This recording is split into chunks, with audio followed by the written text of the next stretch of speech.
ಓಂ ನಮಃ ಶಿವಾಯ. ಸಮಸ್ತ ವೀಕ್ಷಕರಿಗೆ ಸಸ್ಯಾಮೃತ ರಮೇಶ್ ಮಾಡೋ ನಮಸ್ಕಾರಗಳು. ವೀಕ್ಷಕರೇ, ಗರ್ಭವತಿ ಮಹಿಳೆಗೂ ಮತ್ತು ಗರ್ಭಸ್ಥ ಶಿಶುವಿಗೂ ಅನ್ಯೋನ್ಯವಾದ ಒಂದು ಸಂಬಂಧ ಇದೆ.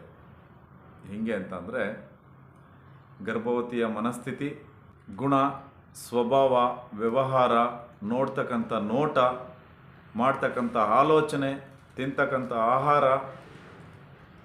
ಈ ಎಲ್ಲವೂ ಕೂಡ ಆ ಗರ್ಭದಲ್ಲಿ ಇರತಕ್ಕಂಥ ಶಿಶುವಿನ ಮೇಲೆ ಪರಿಣಾಮವನ್ನು ಬೀರುತ್ತೆ. ಈ ಗರ್ಭವತಿಯಾಗಿರ್ತಕ್ಕಂಥ ಸ್ತ್ರೀ ಏನು ಮಾಡಬೇಕಂತ ಅಂದರೆ, ಸುಲಭವಾಗಿ ಕರಗ್ತಕ್ಕಂಥ ಆಹಾರವನ್ನು ತಿನ್ನಬೇಕು.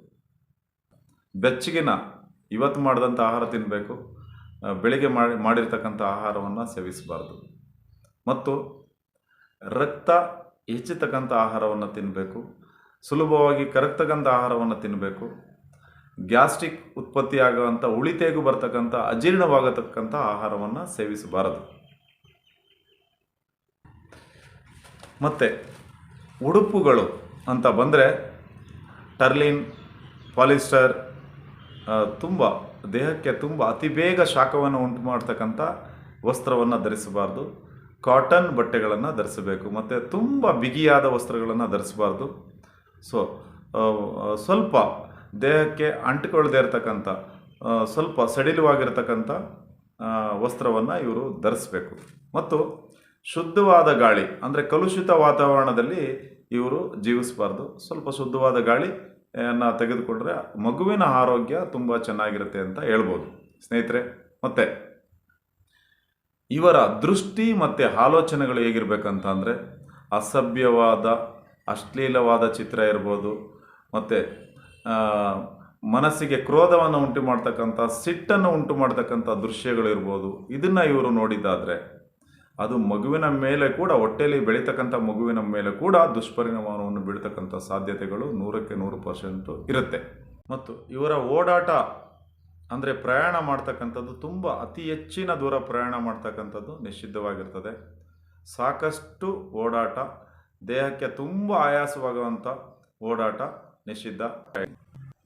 ಸ್ನೇಹಿತರೆ, ಆಹಾರದ ಜೊತೆಗೆ ಓಂಕಾಳನ್ನು ತುಪ್ಪದಲ್ಲಿ ಹುರಿದು ಅದನ್ನು ಕುಟ್ಟಿ ಪುಡಿ ಮಾಡಿ ಪೌಡ್ರ್ ಮಾಡಿಟ್ಕೊಂಡು, ಅದನ್ನು ಓಂಕಾಳನ್ನು ತುಪ್ಪದಲ್ಲಿ ಹುರಿದು ಪುಡಿ ಮಾಡಿಟ್ಕೊಂಡು ಅದನ್ನು ಅನ್ನ ತಿನ್ನಬೇಕಾದ್ರೆ ಅದರ ಜೊತೆಗೆ ಬೆರೆಸಿ ತಿಂದರೆ ಹೊಟ್ಟೆನಲ್ಲಿ ಬರ್ತಕ್ಕಂಥ ಯಾವುದೇ ಸಮಸ್ಯೆ, ಅಜೀರ್ಣದ ಸಮಸ್ಯೆ ಇರ್ಬೋದು, ಗ್ಯಾಸ್ಟ್ರಿಕ್ ಸಮಸ್ಯೆ ಇರ್ಬೋದು, ಈ ಎಲ್ಲ ಸಮಸ್ಯೆಗಳು ಸಂಪೂರ್ಣವಾಗಿ ಶಮನವಾಗ್ತದೆ. ಈ ಯಾವುದೇ ಸಮಸ್ಯೆ ಗರ್ಭಿಣಿ ಸ್ತ್ರೀಗೆ ಬರೋದಿಲ್ಲ.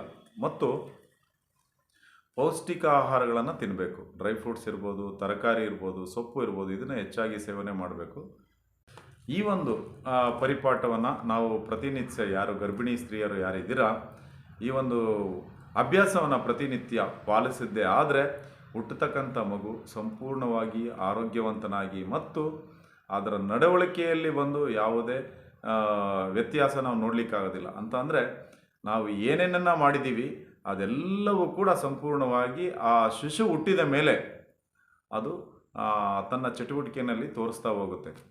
ನಾವು ನೋಡಿರ್ತಕ್ಕಂಥ ನೋಟ, ತಿಂದಿರ್ತಕ್ಕಂಥ ಆಹಾರ, ಯೋಚನೆ ಮಾಡ್ತಕ್ಕಂಥ ಒಂದು ರೀತಿ, ಇವೆಲ್ಲವೂ ಕೂಡ ಮಗುವಿನ ಮೇಲೆ ಒಂದು ಪ್ರಮುಖವಾದ ಒಂದು ಪರಿಣಾಮವನ್ನು ಬೀರುತ್ತೆ. ದಯವಿಟ್ಟು ಈ ಎಲ್ಲ ಅಂಶಗಳನ್ನು ನೀವು ಪಾಲಿಸಿ ಅಂತ ನಾನು ಈ ಮೂಲಕ ಕೇಳ್ಕೊಳ್ತಾ ಇದ್ದೀನಿ. ಸ್ನೇಹಿತರೆ,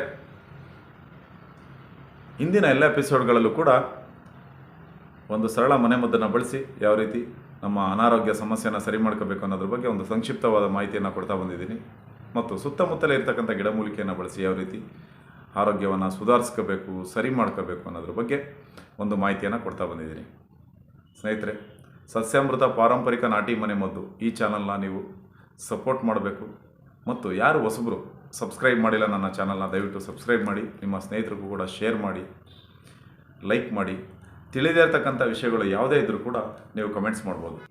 ಮುಂದಿನ ಎಪಿಸೋಡ್ಗಳಲ್ಲೂ ಕೂಡ ಇಂಥದೇ ಹಲವಾರು ಗಿಡಮೂಲಿಕೆಗಳನ್ನು ಬಳಸಿ ಅನಾರೋಗ್ಯ ಸಮಸ್ಯೆಗೆ ಪರಿಹಾರವನ್ನು ಕಂಡುಕೊಳ್ಳೋಣ. ನಮಸ್ಕಾರ ವೀಕ್ಷಕರೇ.